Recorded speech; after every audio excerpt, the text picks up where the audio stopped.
Welcome to BenjiManTV. Today I'm going to be talking about the basic tools you need if you're starting to cook. So say you're a beginner and you don't have anything in your kitchen and you want to know what should I invest money into. I'm going to be talking about those things where you should be focusing on.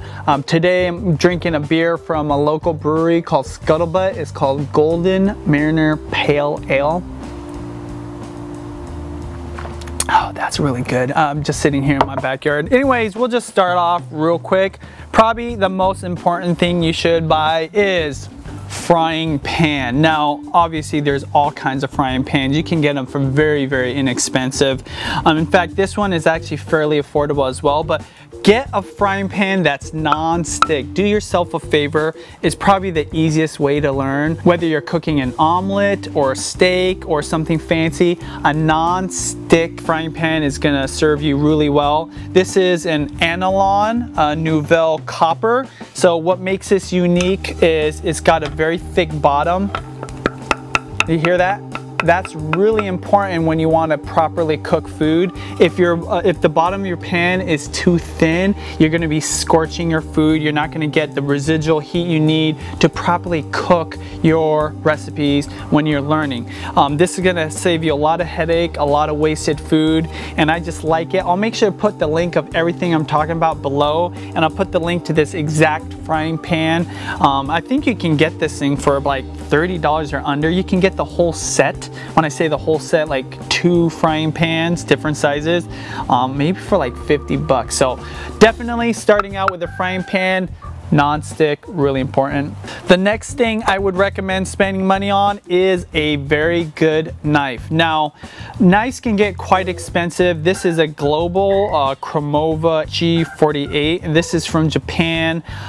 It's a great knife for cooking, and it can be expensive. However, the reason it's important to get a high quality knife is because you want to make sure you have a knife that's going to be sharp for a long time. Now obviously any knife you're going to have to keep sharpening over time. However, when you spend money on a high quality knife, it keeps its edge a little longer.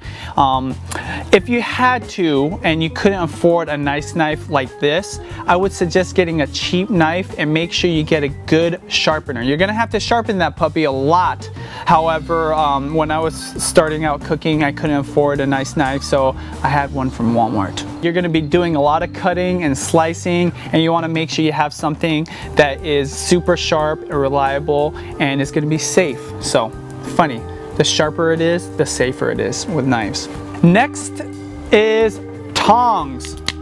Specifically some plastic ended tongs. In fact, these plastic ones I melted on some charcoal. The reason I love tongs in the kitchen is because it's actually a very versatile tool. It's not just for grabbing things, but you can flip things with these.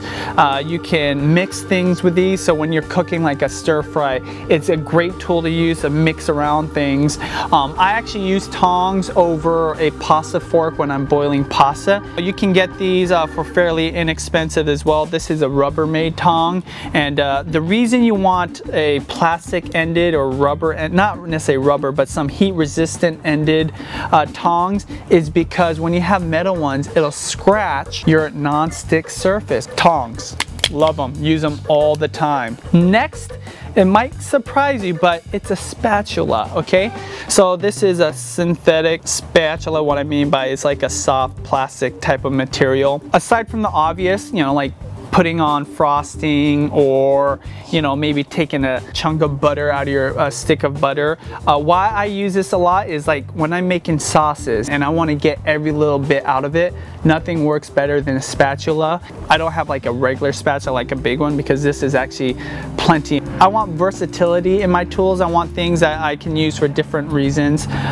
So anyways, here you go. Spatula. Last but not least, this is going to probably actually really throw you for a loop, but it's something that my mom taught me to use, and in fact a lot of Asian influence chefs use it. Chopsticks. super cheap.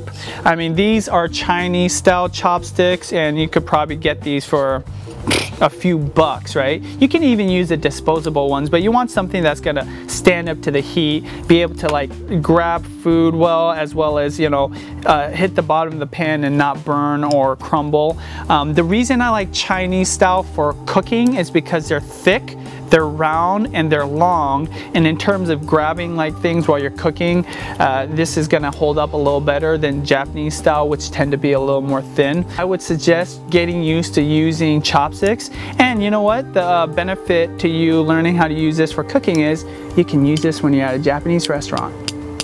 There you go.